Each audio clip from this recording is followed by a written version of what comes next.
Hello everybody, my name is James, hope you're doing well and welcome back to another video. And today we're going to be talking about McLaren's response to their drivers crashing in Canada, as well as a penalty verdict that's been issued on the crash. If you enjoy the video, make sure to leave a like and subscribe for more Formula 1 content. Also make sure to follow me on X at James's Pit Lane, I'll leave a link in the description, but let's jump straight into the video. So let's go through then what happened between Lando Norris and Oscar Piastri. Norris went for a move down the inside of Piastri at the tight hairpin, but Piastri saw it coming and did the switchback. That left them side by side down the following straight, and at the upcoming chicane, Piastri broke theta and stayed ahead of Norris, but he got a bad exit onto the start-finish straight, whereas Norris got a really good one and was all over the back of Piastri on the run down towards turn 1, but ended up going into the back of Piastri, lost his front wing and hit the wall, and that meant he was out of the Grand Prix. Now, Norris did take full responsibility for the incident, but it did cost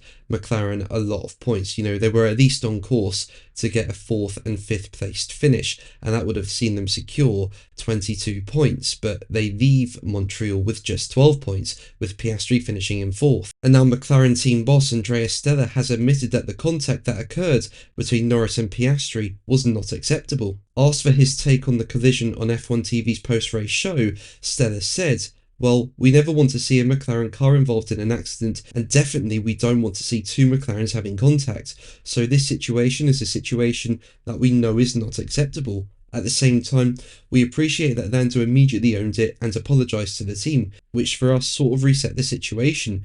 I'm sure he has an important learning point coming from this race. He paid a price in the championship. Like I said, we appreciate his behaviour straight after the accident and will go racing again." Now, it's quite clear this was Norris's fault. You know, Piastri was just taking the racing line and it looked like Norris was going for a gap that just was not there, and he misjudged it and just went into the back of Piastri. And Stella's right, this is not good for Norris's World Championship hopes. You know, Piastri walks away from this Grand Prix with an additional 12 points, while Norris walks away with no points, so the gap in the Drivers' Championship has extended to 22 points. Now, McLaren have always been clear on papaya rules, but Stella was pushed on whether the incident might alter the situation going forwards, and Stella responded, "It doesn't change things because it's a misjudgment. It's not like the driver had an intent that was beyond the principles. It was just a misjudgment of the proximity to the car ahead.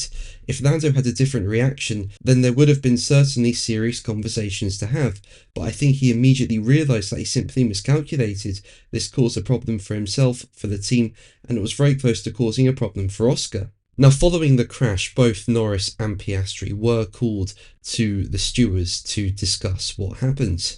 And as expected, they did find Norris at fault for the collision, and they've handed him a 5-second time penalty. Following an investigation, the steward's statement said, "Car 4 was attempting to overtake car 81 on the main straight. He attempted to move to the left of car 81, but there was no space. The driver of car 4 said that he thought there might be space, but realised too late that there was not, and he collided with car 81.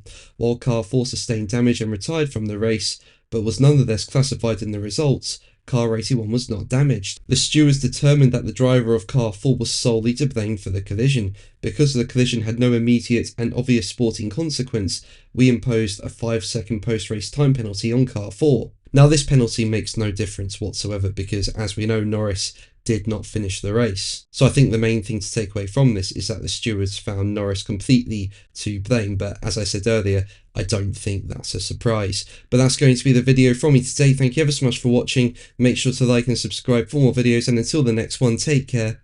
Bye.